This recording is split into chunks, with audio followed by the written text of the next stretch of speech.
Olá! Hoje nós vamos falar de viagem e de superação. Uma linda e maravilhosa história que você precisa saber.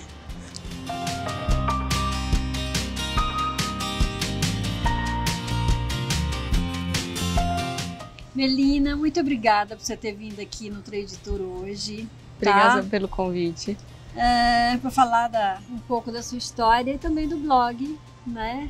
Quatro Patas pelo Mundo. Melina, diz uma coisa, com que idade você perdeu a visão?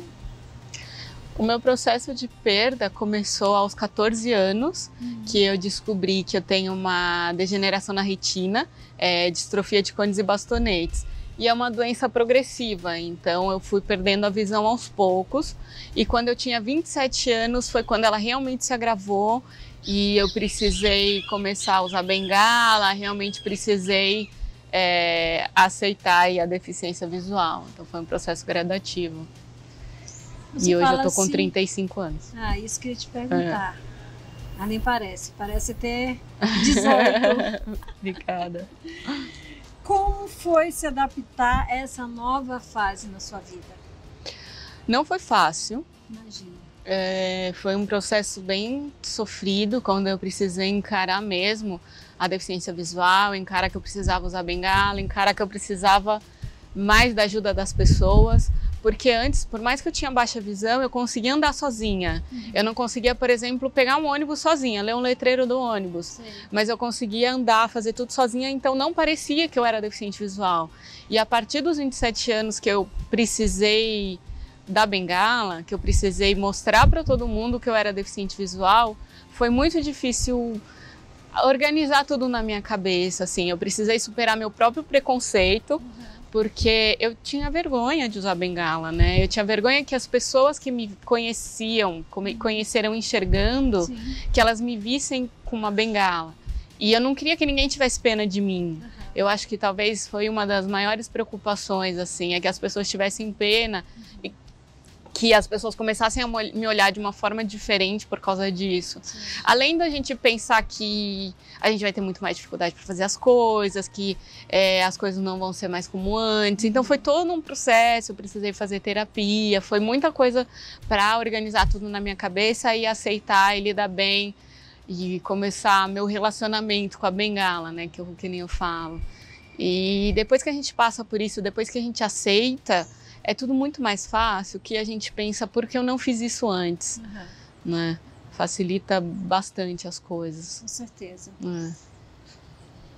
Você diz que a Hillary, essa linda, chegou na sua vida para ser seus olhos, para mostrar o mundo de um outro jeito. Como que é isso? Me explica. A Hillary chegou para mim em 2014. Né, o meu processo de aceitação da perda severa da visão começou aí no finalzinho de 2010.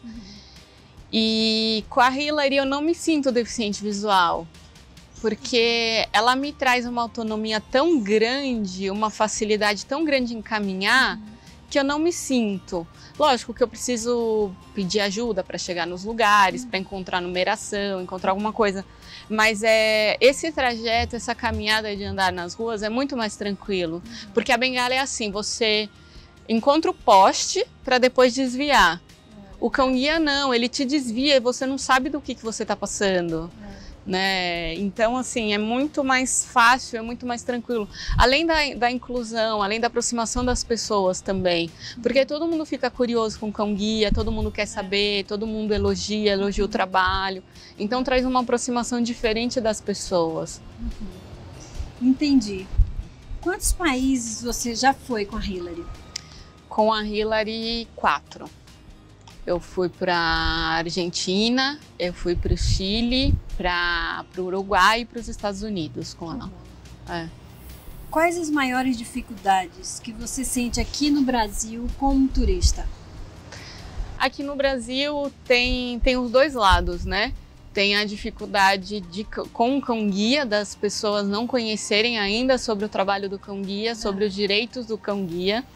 Né, que ele tem livre acesso em todos os lugares, que não pode interagir com o cão, e como deficiente visual, que tem um pouco do despreparo das pessoas em eu não gosto muito da palavra lidar, mas em lidar com o deficiente visual, em saber como fazer.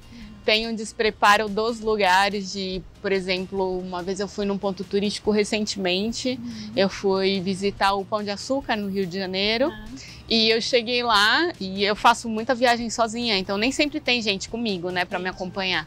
E aí eu preciso de um suporte, de um funcionário, de alguém ali do ponto turístico para me ajudar. Sim. E chegando lá eu falei, bom, eu tô sozinha, tinha até uma amiga comigo, mas ela não ia subir comigo, ela tinha que ir embora. E eu vou subir sozinha, vou ter um apoio? Como é que funciona? Ah, o segurança pode te levar dentro no bondinho, aí vai ter na primeira parada, porque você troca, né? São 2 bondinhos para chegar no Pão de Açúcar. O outro segurança vai te ajudar, mas quando você vai subir lá em cima, não vai ter ninguém para ficar com você. Nossa. Eu falei, e aí? Né? Eu vou subir, vou chegar lá no alto e vou ficar andando, né? Sem saber para onde ir, porque não vai ter ninguém para me dar um apoio, para me auxiliar lá em cima. E eu acabei não subindo. Então, assim, tem algumas coisas que faltam um pouco de preparo das pessoas. E de pensar, às vezes eles pensam também em acessibilidade, só que eles pensam muito em acessibilidade para cadeirante, para deficiente físico, né? Rampa, elevador, e não pensam muito no deficiente visual. Às vezes você chega num lugar falando que é acessível, mas, por exemplo, não tem nada que a gente possa tocar. Museu, para mim, eu não curto muito, porque é muito visual, a não ser que tenha aquele museu que a gente pode tocar tudo. Recentemente eu fui para o Uruguai e eu percebi uma experiência bem diferente, porque eu fui em vários museus que eu podia tocar tudo, todas as obras. Então traz uma percepção, a gente precisa disso, né? Porque é como a gente enxerga, né? Sim. Com o tato. E aqui no Brasil às vezes falta um pouco. Né? Além de faltar um pouco o piso tátil ou alguma coisa assim de estrutura. Acessibilidade, né? Que ainda não tem no Brasil. Mesmo. Então, fica aí essa dica também, né? Pra gente preparar esse nosso turismo para todos, né? Para todos os públicos e ter esse acesso. Mas vamos lá. Como que nasceu o blog Quatro Patas pelo Mundo? Eu sempre gostei bastante de viajar. Eu sou formada em turismo. Sim. E antes da Hillary eu fiz uma viagem sozinha para a Europa. E a partir dessa viagem as pessoas começaram a falar para mim que eu deveria escrever um blog, contar a minha história.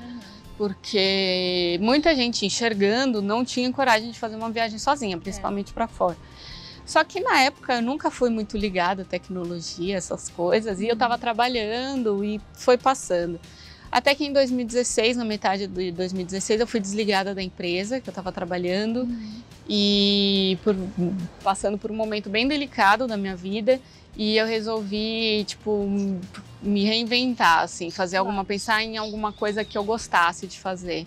E foi quando eu falei, eu acho que eu vou tirar essa ideia do blog do papel.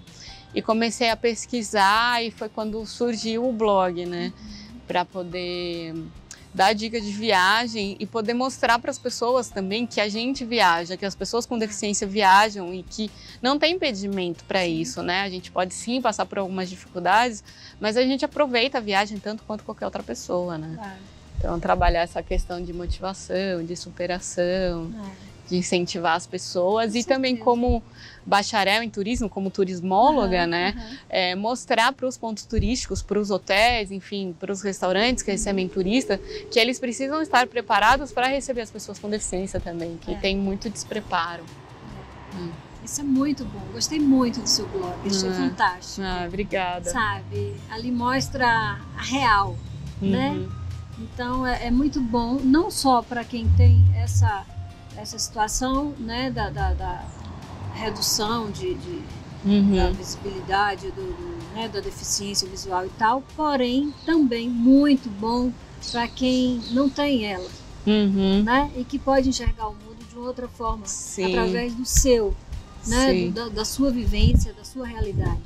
Isso gostei muito, muito bacana. E a proposta do blog é essa, não ser só para pessoas com deficiência, né? Mas para todo mundo. Para todo mundo. Achei fantástico, a linguagem maravilhosa, o acesso rápido, é um blog limpo, né? Tem todo um trânsito bacana, você pode ir ali e de uma linguagem muito simples, né? Que favorece a todas as tribos, vamos dizer assim. Né? Achei fantástico. Obrigada.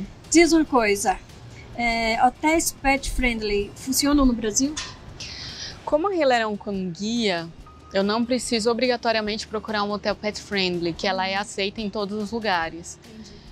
Mas devido também à procura por causa do blog, muita gente começou a me pedir sugestão de pet friendly. Eu comecei esse ano, eu fui no primeiro hotel pet friendly, e então eu não tenho muita experiência com o hotel pet friendly para dizer.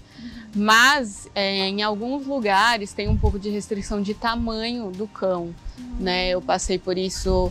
Eu tô para fazer uma viagem e fui procurar um hotel e eles falaram, mas eu falei, tô indo com cão guia, mas é porte grande? Eu falei, sim. Eu vou verificar porque a gente só aceita cão de porte pequeno. Eu falei, né, mas é um cão guia, né, independente assim? Ou não, tem que aceitar. E até agora já tem, acho que tem mais de uma semana e eles não me deram um retorno ainda. Então, assim, não posso falar muito sobre.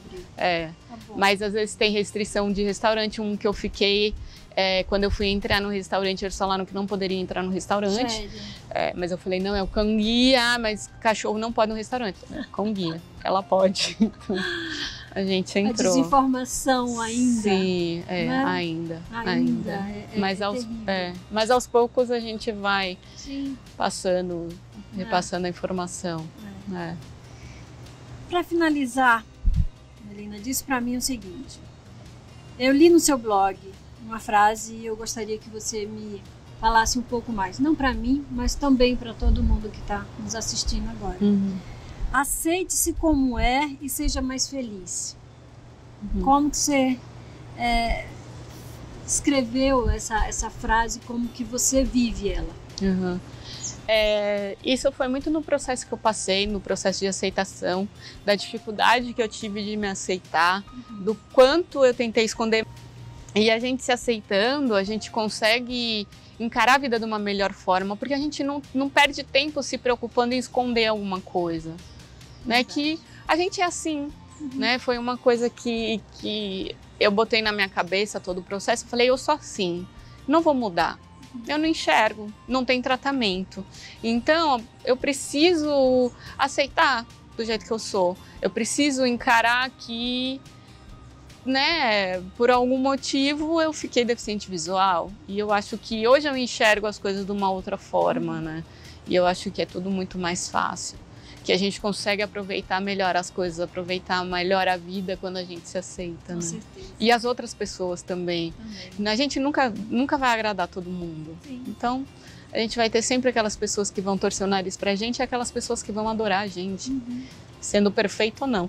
Com certeza. E não tem ninguém perfeito também, né? Lógico. E nem Jesus conseguiu agradar todo mundo. Sim, pois né? Que dirá eu, uma Hellis mortal. Então... Muitíssimo obrigada por você ter vindo. Obrigada, nosso bate-papo. Sou sua fã. Obrigada. Sabe? Gosto muito da sua força, da sua superação. Ensina muito, né? Isso você é um exemplo vivo de que é possível se reinventar, né? E viver uma vida de uma outra forma e de um outro olhar, vamos dizer assim.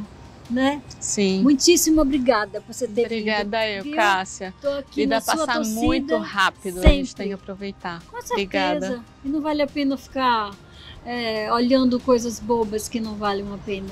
Com certeza. Sou sua fã e dessa pequena também, que já tá aqui no soninho gostoso. Obrigada, querida. Obrigada a você pelo convite. Vai ser sempre, voltar aqui sempre, tá bom? Sim, pode deixar. Então, estamos acompanhando, tá? Obrigada. Espero que você tenha gostado do nosso bate-papo aqui com essa querida, né? E com essa fofa aqui que tá no soninho gostoso.